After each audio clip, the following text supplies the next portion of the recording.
Everyone ready to go? Yes, hello, Mark Ryan, Police Minister. Yep, very good. Okay. Oh, well, thanks everyone for joining us. We're here to acknowledge a milestone in the next iteration of technology and latest resources for the Queensland Police Service. In an Australian first, the Queensland Police Service has acquired two top-end high-tech drones, the R70 Sky Rangers. These are drones that are only allowed to be exported with US government approval, and we are the first law enforcement agency in Australia to get access to these impressive pieces of equipment. And they'll of course complement the great work that the Queensland Police Service is doing in not only detecting crime but apprehending offenders. We've been running a bit of a trial over the last 12 months or so around increasing the use of RPAS or drone use when it comes to detecting crime and apprehending offenders. And certainly there's some examples that we've got available for you around some of the successes we've had in places like Townsville using a slightly less sophisticated version of the R70, an M30. Some very impressive footage where police have been able to use that drone to directly lead to the arrest and apprehension of some offenders. So once again, the Queensland Government's very proud to be supporting the Queensland Police Service with the funding they need to purchase equipment like this. We're very keen to see the results from the further trial, which we will do with these R70 Sky Rangers, to see what capability they've got in the field, but also the success that they will have in assisting the Queensland Police Service in apprehending offenders, stopping crime, and certainly improving community safety. These are impressive pieces of equipment, and I know people expect me to say this, but our Queensland Police Service is truly a world-class organisation, not just because of the people, but because of their willingness to innovate and to be early adapters when it comes to new technology. And this is just another example of the Queensland Police Service leading the way. Can I acknowledge, and he's here now, Sergeant Mark Gamer. He's our Chief Pilot. We've got a dedicated Chief Pilot within the Queensland Police Service. He does some outstanding work when it comes to drones, as well as also other aviation capability. He and his team have already started the training for these new pieces of equipment, and today's milestone is the milestone where we acknowledge that these new drones are being deployed to regional areas, as we announced last year. So one will be going to Cairns and one will be going to Townsville, and we'll obviously monitor their use and the success that comes from their use. I've got Deputy Commissioner Wheeler to add to that. Thanks, Minister, and good morning, everyone. Thank you so much for being here. Yeah, we're really excited about this announcement and about the R70s joining the current fleet of the M30s that we have in Cairns and Townsville. The use in the field has been really exceptional. We saw in Townsville in December of last year a vehicle allegedly stolen with 6 occupants in it.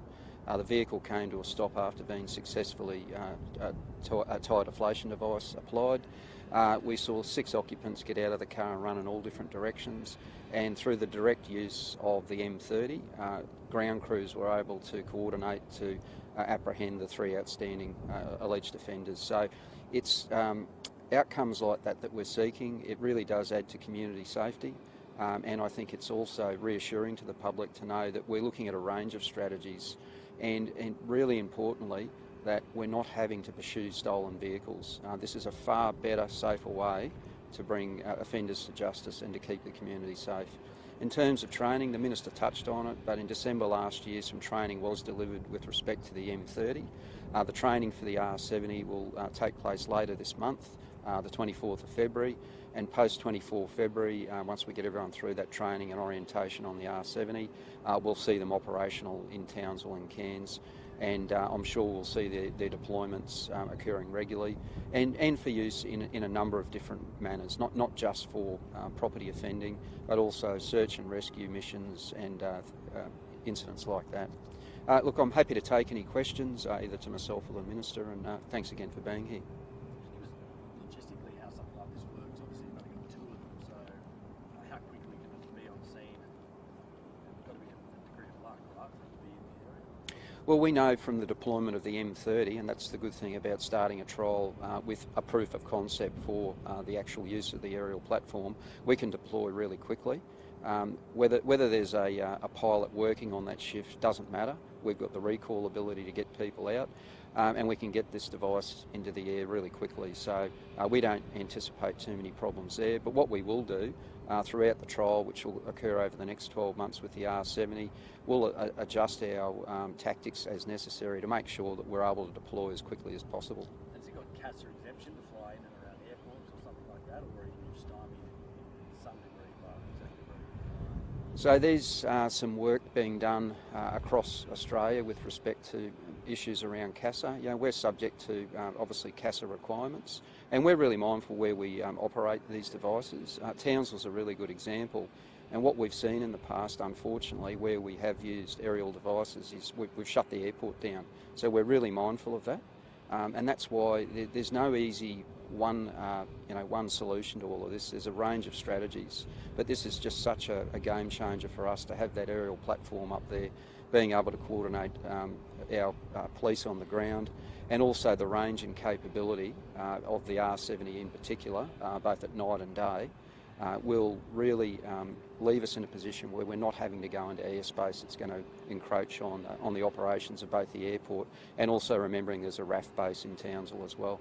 How many staff will be trained in piloting these drones? Yeah, we're selecting the appropriate staff. I won't go into exact numbers because I'm really mindful of our operational security requirements, but what I can say, we'll have sufficient staff trained in both areas that we can deploy as needed. So obviously you need more than one, but it won't be 1,000, but it'll be more than one. So we'll have sufficient staff trained. Apart from stolen car offences, when do you think these will be useful for other jobs? Yeah, well, I think that probably the obvious one is search and rescue missions. You know, we do have people go missing in bushland. We had a missing person matter on Magnetic Island last year, if you'd recall.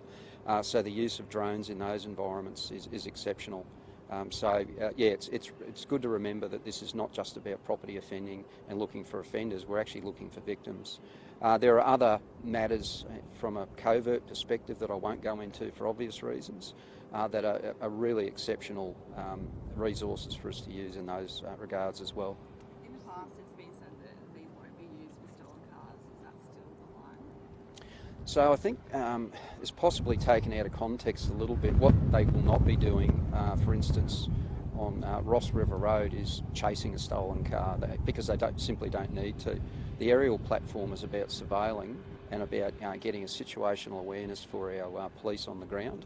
So in terms of stolen vehicle, the perfect example is in December of 2022, where a vehicle was stolen. Some excellent work by Townsville Police to coordinate tyre deflation devices, successfully stung the vehicle. 6 occupants all jumped out and ran in different directions. 3 were apprehended very quickly, and the other 3 were apprehended as a result of the RPAS, the M30 that was in the air. So yes, they are used for stolen vehicles and any other property offending or any other offences that may be committed. Also by our specialist units. We have specialist units that undertake really high risk activity, and having that situational awareness is imperative for their safety and the safety of the community. Just some questions on you, Graham. Do police plan to appeal the decision of a Townsville magistrate to bail 10 young people that were being held in the watch houses? So of course we're aware of that decision. We're taking legal advice as we speak to undertake appeals where appropriate. What I can also inform the community is we've got a surge capacity with our police which we enacted immediately. So Operation Uniform Theta, which has been running since the 19th of December, we deployed a number of additional resources to ensure that there was appropriate monitoring of those young people who were released, really strict intensive bail checks on those young people, hotspot patrols in appropriate areas, and making sure we're undertaking appropriate engagement activities to mitigate any risk to the community, and also make sure that those young people are complying with whatever bail conditions have been imposed upon them. We understand at least one of those young people have already been arrested again. Can you just explain what that arrest was on? So I can confirm that we had one young person as of this morning who we will allege has breached a bail condition I can't give you an update as I stand here at the moment, but that young person we will be seeking to take back into custody. And I do want to reassure the community, our police will be out there 24/7 over the coming days and weeks, making sure that any young person or indeed any adult who's released on bail, particularly for those serious offences, is being monitored appropriately. Can you give us a sense of frustration levels when you see something like this? Look, the courts act independently and we have to abide by the court's decisions, but there are mechanisms in place, and we do see appeals to the relevant authority, to the relevant court, where we disagree with a decision, and that's how the system works. Our police, our operational police on the front line, work extremely hard. They're out there 24/7 keeping us all safe, and they're human like anyone else. And of course they do get frustrated, so I do understand that. Personally, I don't get frustrated. We just have to deal with what's in front of us. We deal with the process that we have, and we act lawfully at all occasions and all times. Clearly it puts a stretch on resources though if you have to rearrest some of these people after already doing the work in the first place. Yeah, Joel, that's our job. We do have these things occur from time to time, and yes, as I said, our frontline police at times will be frustrated, but one thing I can guarantee you, they'll continue to do their job. We'll continue to resource them appropriately. Operation Uniform Theta has come at a very, very convenient time. We've got additional shifts out there, so we're not impacting on business as usual. We're not impacting on usual rosters. We have police actually out there doing additional shifts. And really, Uniform Theta is about what this is all about. It's making sure we've got high visibility patrols, that we're holding offenders to account, that we're making sure bail is being complied with. With yesterday's incident on the M1, what's the feeling with officers when people are taunting police and posting that to social media? Yeah, I think what it shows is there are young people out there who have no respect for anyone, any authority, including police. The behaviour itself, it's reprehensible, it's dangerous. The notoriety that young people in particular, are trying to get through social media is a genuine problem, but not just for Queensland, across Australia, across the world. And we know the impacts of social media and these young people trying to outdo themselves. But fortunately, those young people were taken into custody, and we thoroughly condemn those actions. Mr. Ryan, what was your reaction to the decision? No, thank you. And, perhaps the Deputy Commissioner's a stronger character than me in not getting personally frustrated, but I was personally frustrated by it, and I welcome the advice that the Commissioner's given to me that there will be at least a number of appeals against those decisions. Look, the appeal process has to run its course, but I'm hopeful that the Supreme Court will do its job, follow the law, and ensure that community safety is prioritised. When the Premier says the court should do their job, is this what she's talking about? Well, let's wait and see what happens with the appeals, but certainly, it's the expectation that the courts make decisions in accordance with law. We're appealing it because appealing at least a number of those matters because we think that there's grounds for those appeals. So let's wait and see what the Supreme Court says, but certainly I hope the Supreme Court does its job, follows the law and prioritises community safety. Where should these children be held then? Because the youth detention centres are merely at capacity, that's why they're being held in the watch houses. So where are they meant to go? Well, there are many places that people can be detained. There are detention centres, there are watch houses, and the law is that if someone needs to be detained, then they have to be detained. And the state of Queensland will find a place to detain them. We have announced that we'll be building 2 more youth detention centres to create additional capacity, but until then, if they need to be detained in a watch house, then that's where they'll be detained. Sorry, when are those 2 detention centres due to be completed? Well, the Minister for Youth Justice is finalising the plans around that, and there'll be some further announcements about that. Certainly, the Department of Youth Justice is always looking for options around expanding capacity, but if there is a requirement to detain someone, then the authorities will detain that person. So to be clear, there's no set date on when the new detention centres will be built, and so in the meantime, these young people will just continue to be held for extended periods in watch houses? Well, the Department of Youth Justice is looking for other options around increasing capacity, but certainly the Minister for Youth Justice is working across government to finalise the plans for the new detention centres. But if a court or a police officer makes a decision that a young person is to be remanded in custody, then that young person will be remanded in custody in accordance with law. What's the time frame on an appeal? I mean, realistically, these kids are likely to be out for some period of time when... Well, we already, take your point. We've already lodged one appeal. We lodged it yesterday in the most urgent matter. We've lodged that. I understand a number of appeals will be lodged today, and obviously the police service will be seeking legal advice about other options for appealing.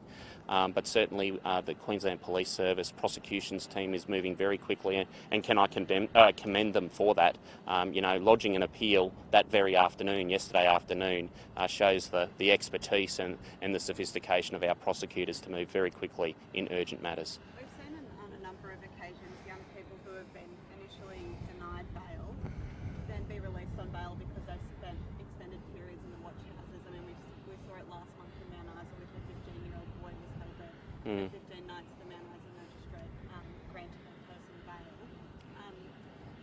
Surely the courts will keep doing this, releasing people that should be held on, should be remanded onto bail because there's not enough capacity at the detention centres. Well, I haven't seen all the statement of the magistrate from Mount Isa, nor all the statements from the magistrate in Townsville. But, if it is purported that the exclusive reason that bail is granted is because of capacity, I would suggest that is an unlawful reason. You have to make decisions in accordance with law. The Bail Act and the Youth Justice Act is very clear around when people should be bailed. And if they make decisions which we think is inconsistent with the law, then we will appeal those decisions. And that is why the Queensland Police Service is currently looking at the matters from yesterday and has already considered it appropriate to lodge appeals in respect of some of those matters. Do you know how long those juveniles have been held in the watch house? Oh, no, I don't. No, I don't. I imagine that there would be, a variety of time periods for those offenders. But there is also a number of offenders who are in the detention centre as well. So it would be incorrect to say that all of the young people bailed yesterday by the court in Townsville were in the watch house. That is incorrect. There were a number of them in the detention centre as well who were given bail. What's your understanding of why they were given bail? Look, as I said, I haven't seen the judgments from the magistrate in respect of those matters, but I know our prosecutors are reviewing the reasons. They've already determined to lodge some appeals, and they're seeking some further advice about the other matters, and where appropriate they'll lodge appeals as well. The government said 3 years ago it was fixing the problem of holding young people in police watch houses. Why are they still being held there? Well, and the government has never said that young people would not be held in watch houses. Sorry, for an extended period of time. Yeah. There will be, from time to time, the requirement for a young person to be held in a watch house until capacity is freed up in the detention centre. So the government's made a commitment and an announcement about expanding youth detention capacity. The Minister for Youth Justice is working across government agencies around finalising those plans. But in the meantime, if there is a requirement to detain an offender, then that requirement will be carried out by the authorities, and whether that means that person is held in a watch house, that is the place that they will be detained in until there is a capacity either in an adult correctional centre or a youth detention centre, depending on the age of the offender. Minister, it's not happening from time to time. We've seen from police data this week, 22 young people held in watch houses for longer than 3 weeks. Do you think that's humane to hold a child in a watch house for 3 weeks? Well, community safety will always come first, and the authorities will always comply with the law. If a court has made a decision that someone needs to be detained, then the authorities will detain that person. Community safety comes first, the police comply with the law, and that is the appropriate action that they will take. Do you think that young people can be rehabilitated if they're spending up to 3 weeks in a police watch house? Isn't that meant to be the point of youth detention, is rehabilitating these young people so they don't offend again? Well, the point of the criminal justice system is community safety, and community safety will always come first. And often there is overlap between community safety and also the safety of the individual offender. We've got plenty of examples of offenders who commit outrageous crimes that are not only impacting community safety but are committed in a way which puts their own safety at risk. So community safety will always be the paramount consideration, and in some instances, detention is the best way to ensure community safety and the safety of the individual offender. The government's been warned of capacity issues since it was elected. Even before that, in 2013, there was warnings to the previous government about capacity issues in detention. Does the government accept that decisions made, for example, putting 17-year-olds back into the youth system and the bail laws in 2021 have exacerbated the problem, and the government's failed to expand capacity at an acceptable level? Well, the government did act and did expand capacity at detention centres, and in fact built another detention centre right here in this precinct area. So the government has acted. The government also acts in the adult correction space. We've expanded adult prisons, and in fact there's a big new correctional centre almost completed out at Gatton at the moment, 1,500 extra beds due to be completed with major works finishing in the next 12 months or so. So the government has acted when it comes to detention capacity in both the adult and the youth space, and we've announced that we're committed to building 2 extra detention centres to increase capacity on that front as well. Do you think changes to the Bail Act made, 2021, have improved community safety at all? Well, the evidence shows that there are more offenders being held in detention for longer. And if detention is a way of interrupting offending and ensuring community safety, then that is a measure of the impact of the government's laws.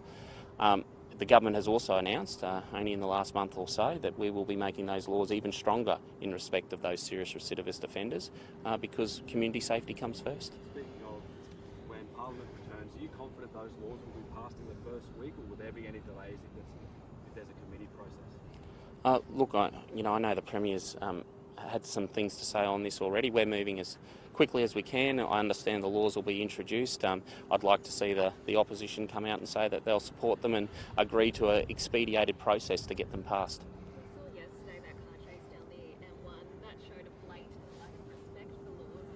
What gives you any indication that this will make any difference in that youth crime? Yeah, well, certainly we've announced those measures around strengthening the existing laws, but also the additional aggravating circumstance is part of that package. And I know that a number of these offenders like to boast about their offending on social media.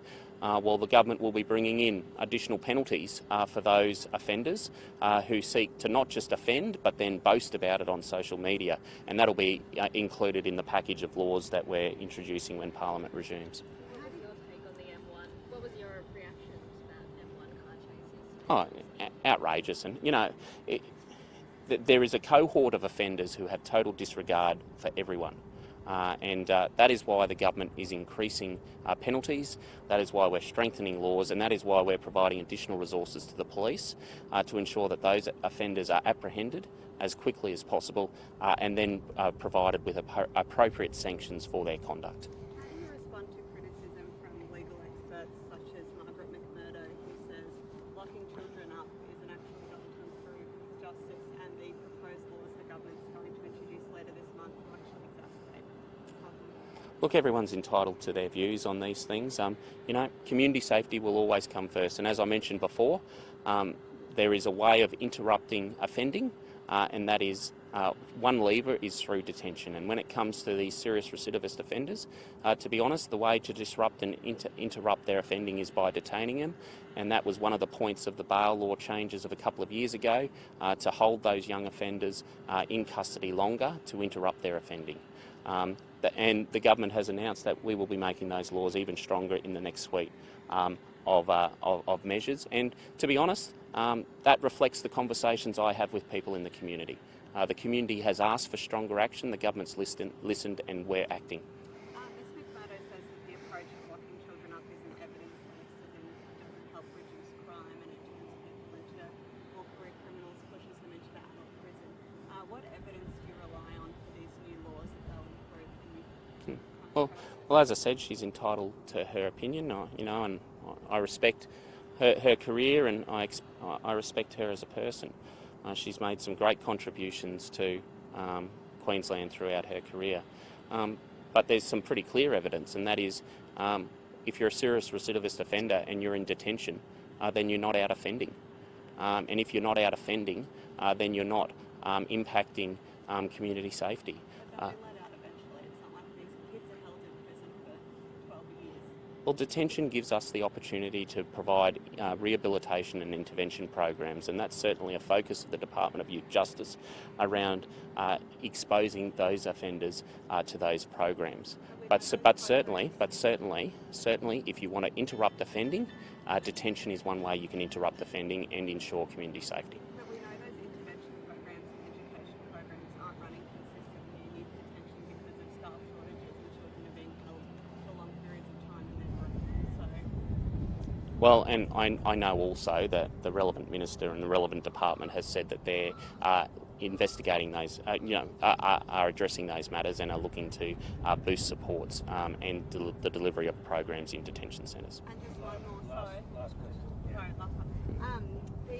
You said the Youth Justice Department was working on solutions for capacity problems. When can we expect to hear what those solutions are? Yeah, well, I know the Minister for Youth Justice, as well as other agencies, are actively involved in that work, and I'm sure that there'll be an announcement in due course. I'm happy to take some more questions if people have other issues. Yeah, like Emma here. Yeah, no, nothing else. Okay. Thank you, All everyone. right, good. No worries. Thanks. We'll give you a demonstration.